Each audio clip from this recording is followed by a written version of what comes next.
Welcome to Kenton's videos. Enjoy the video. You start by opening Minecraft Education and loading the world you want to change. Make sure you have operator permissions or cheats enabled because commands are required. Once done, check the current weather and time so you can restore settings later if desired. While you are in the world, open the chat box with T and keep it ready. You will type commands directly.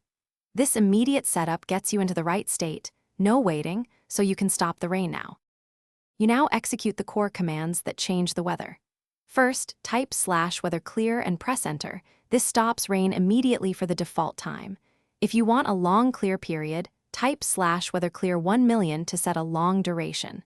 For a permanent solution, run /gamma rule do weather cycle false. That freezes weather changes entirely. Make sure you press enter after each command and verify the sky clears. If nothing changes, confirm you are operator and retry the exact text. You finish by confirming the change and knowing how to revert it.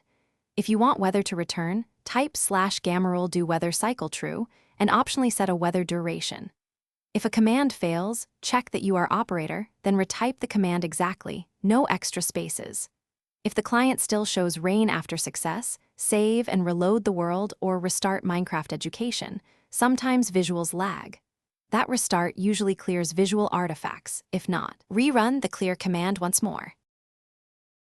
Thanks for watching. Consider subscribing if we helped you.